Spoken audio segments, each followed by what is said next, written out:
Hello gang, welcome back once again. If you're tuning in for the first time, I am the Articulate Grunt. Welcome to my channel. And what am I doing? It is, once again, that time of year for Palladium Books Christmas Surprise Package. Now, what it is each year, for $50 plus shipping and handling, you get between $96 and $105 in gaming materials. I've gotten more than that some years, but usually it's $96 to $105, which is what they advertise as. That's what you get. So, my wife is fussed at me because I kept last year's to do for vid for this year.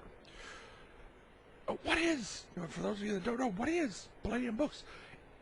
It's a singular system, multi-dimensional, multifaceted game. Role-playing game. Now, they've got like, Palladium Fantasy, which was originally done decades ago as a rival for TSR's D&D. There's Rifts. This is the 25th anniversary shirt I'm actually wearing. Rifts, which is a post-apocalyptic world. Humanity started to advance in technology. Big war broke out. I'm so shortening this down. There are books describing it. War broke out.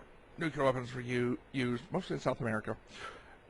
Millions of people died. The magical energy contained in everyone was released on such a bulk scale, it ripped fissures, rifts, in time and space, opening that Earth to other dimensions, other realities, to the demonic planes, to the angelic planes, to so many different places, which released more magical energy, which caused earthquakes, tidal waves, the collapse of humanity, as well as the coming forth of demons, monsters, other species that are humans, just look a little different, but are from other realities, other dimensions. And 300 years afterwards, humanity is crawling back up out of the rubble and everything. Did from the beginning, but is really starting to push forth to reclaim Earth. Now, Palladium as a whole, multi-dimensional, multifaceted, the parallel Earths thing. There is rifts. There is After the Bomb, which is basically humanity post-apocalyptic, once again, but predominantly repopulated by mutant animals. There are humans, but there are also mutated humans who are now part animal. There are a lot of animals that were infused with human DNA. It's all explained in the base book. That was originally developed as support for Teenage Mutant Ninja Turtles, because way back, decades ago, Palladium had the original rights and copyright to produce a tabletop role-playing game for TMNT. I've got all those black and white over on the shelves. But there is a multitude. Recon, you could go fight in the Vietnam War. So many, multiple different Earths, realities, perceptions, except the rules system is used to allow you to basically transition or go between each without having to learn a whole new gaming rule system. I love that. But that's not what we're here for. And that was the quick, dirty, left a lot of shit out version. For instance, my wife likes the horror stuff. I'm not as much into the horror stuff. There's a couple of Cthulhu-esque, nightmare, horror type Earth genres, as well as a zombie apocalypse genre. Earth. Not really my thing. My wife loves them. She got me starting to collect those so we'd have them on hand. I pulled some nice monsters out of some of those. But now, let's get this opened up. And actually, I should have been doing this while I was talking previously, so that I didn't eat up extra time. But, so be it. Now, one of my favorite things about it, and sometimes I'll go for books that I've already got, simply because if the artists are available, whether it's the writers, artists, illustrators, and such, if they're available, some of them have died. Company's been at it for decades, which sucks. Some of them have moved on to other things and no longer participate. If they can get them to, they get them to sign the books that they were involved in, that they send out for the Christmas surprise package. All right. Oh. Nope. There's the shipping, everything, receipt, and such. I'm not looking at that. I don't want to know what's in here. All right. First one up. what have we got? It's face down. That's cool. That helps. Between the Shadows. Nightbane. Okay, that's one of the horror genre Earths. And one of my wife's favorite things. She loves horror type stuff. Horror just doesn't float my boat. You know, I'm not a big horror type fan. That is book 1, which is hilarious because I've got like book 2, 3, and 4 already on the shelf, and I was going to see book 1. But like I said, you know, collect it for my wife predominantly. Ooh, that's cool. As I understand, the world of Nightbane is supernatural horror. You are, or can be, a Nightbane or a normal person, and trying to stop the Night Lords. Big demon nightmare terror entities. Basically from completely taking over the earth and enslaving and consuming humanity. That's cool. My wife will love to see that.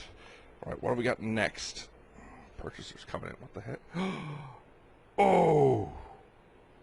Garden of the Gods for the Palladium Fantasy Raw Preview Edition. This was not even out. I don't know if it's out yet. I think the actual full one is. They only did a limited run of 150 of these. And here I've had one sitting in the box all this time. From what I understand, that's cool. Purchaser's Covenant. Purchaser of this product agrees not to duplicate, make photocopies, distribute, or post any portion of the unedited, unfinished, raw preview edition. Basically, it's a alpha or beta version of the book. Which I'm fine with. That is cool. Yeah, limited to only 150 copies. I wonder if there's a stamp, 71 of 150. I'm not seeing it. I'm not going to make you sit here with me forever looking for it. Just do a quick check of where it might be. Now, this is a raw preview. I don't know a lot about this. Being multiple Earths, multiple dimensions, there are multiple religions, divinities, deities. They've got entire books that were researched on mythological pantheons, the Asgardians, the Olympians, different groups. So they did a lot of detailed research on it. There's also a lot of gods of their own creation in some of the different worlds, like the Palladium Fantasy, the D&D competitor for D&D. Did a lot of their own gods and such for that. From what I understand, gods losing followers, parishioners, losing the power of prayer, wind up being, destroyed by that, fading into the ether, or, on the other hand, going to statuary form, hoping that, someone will rediscover, rededicate to and bring back their faith and thus re-empower them. From what little I heard of this, Garden of the Gods is either like an actual location, like an island on one of the game worlds, probably Palladium, or a pocket dimension, parallel dimension where you can try and get to from other realities, where the statues of declined divinities go to, are collected, or it might be like a mega temple complex type area where hopeful parishioners, followers can go to, be divinely blessed, contacted by, inspired, or guided by their divinity. Either way, all cool. I'm going to have to do a lot of reading. All right, what's up next? Ooh, it's a big one. Ooh. Splicers. I Am Legion Adventure Sourcebook. Splicers. I find really cool for the mental canon of where they went with it. Another parallel Earth. Another Earth where humanity went super high-tech. And of course, humanity has conflicts. People conflict with each other, disagree, and things need to be run and kept running in a nice civil manner. I think human population on Earth was, 12 billion or something like that. It was really, or more. So, a giant global supercomputer was developed, an AI design, and sadly any group with a certain percentage following of the global population got to have their input. So there was a lot of conflicting bullshit. What this resulted in when it went full active, full live, was it basically went to schizophrenic insanity and splintered into multiple personalities. But one thing the vast majority of them could agree on was that the biggest cancer and problem of the Earth was humanity.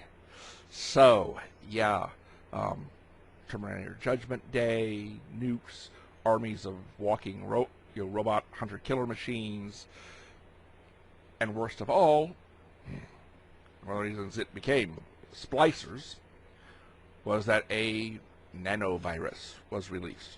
Just infected all of humanity, more or less. Very tiny percentage unaffected by it, just due to random genomes. But, for the vast majority, you do things like the hobby knife I used to open up the box. Picking this up, the metal, the nanovirus carried in my body would react with the metal and cause it to reform and warp, growing spikes and little blades to slice my hands to pieces. If you basically touch, handle metal, it can cause it to warp, deform. You pick up a spoon and the spoon handle warps into basically barbed wire that threads itself through your hand. Yeah, really, really bad for humanity. Can't use anything metal. Well, splicers, looks like this guy down here, that's probably a bot up there. A bot of the Nexus, the centralized supercomputer. Splicers are humanity's resistance, fighting back by splicing genetic material. Bioorganic warfare. So that, ooh, there's a nice one right there. You know, we would fight back by creating bioorganic weapons, bioorganic body armor, power suits, power armor, combat robots, and a sport firing platform. Some sort of mantis-type bug with a biocannon mounted coming out of its butt. That's just, one little thing. See if I can find some other good ones in here. Oh! Bioorganic power armor, with shoulder cannon. Now, sometimes it's, bioorganic acid that's fired forth. Other times it's bioplasma, biolaser beams. Those are harder to do, require crystals and things. But I love the humanity will not go down. Humanity keeps fighting, even though we have to bioorganically modify ourselves, our animals, and similar such things to continue fighting. Oh, there's one of the bot Strider tanks. One of the Nexus Strider tanks. Hunting, killing humanity. And there are different factions, different great houses and groups within the human resistance. That's a new human, it's like heavy bio armor. Sweeper style. There we go. It's body armor, power armor. Ooh, an airborne unit. Looks like they biogenetically recreated a griffin of some sort with a human power, human full encasement body armor standing next to it. I love splicers. That's a fun one. I don't play much there. Not a lot of people interested in playing in that genre and such, but I love the thought processes that went into that alternate Earth. All right. Box done. Empty. Goodbye. Missed the trash can by like 6 inches, maybe. Box that size. It's pretty cool. For a backhanded throw. Oh, yes. Oh, this. Rift's Bestiary. This is Volume 1. It should just be North America for Rifts. The Rift's Earth. But this actually has use for me immediately. I run 2 games. I think I mentioned that previously. One of them has gone to a surroundings where I'm using lots of monsters and beasts more than man-on-man type thing. Let's see. Fine. And this, yeah, this looks like North America, and different beasts and such to have come through the rifts and having to be dealt with by survivors, whether they be little independent, foraging survivors or members of city-states and militaries, but of things dealing with in North America, which, yes, includes dinosaurs. Actually coming out of the multiphasic rift in Panhandle, Florida, for the most part, as I understand it. Alright, let's get lots of animal stuff. That's usually... Animals has gotten skipped over a lot for monsters over the years, so it's nice to see more of them and consolidated together for ease of reference. Like I was mentioning, great thing is, all these monsters are easily pulled from one Palladium game universe world to another. Oh, the caterpillar thing. From the waist down, looks human. From the waist up, nasty thingy. Yeah, big caterpillar thingy coming out of a human waist. Oh. And not all are just beastly monsters either. Like the Chatterling here, if you'll look at the body, it's wearing equipment. It's got, utility belt and pouches, ammo pouches and stuff. And actually is an intelligent being. There's a lot of intelligent critters, as well as what are known as DBs, dimensional beings. Basically similar to humans. Many can even crossbreed with humans or humans with them. But that are slightly different. The Devilmen, for instance, really the only big difference is that they got a crown of bony horns coming out all the way around their head. Otherwise, and skin color can be different. They can be like red skinned, literally.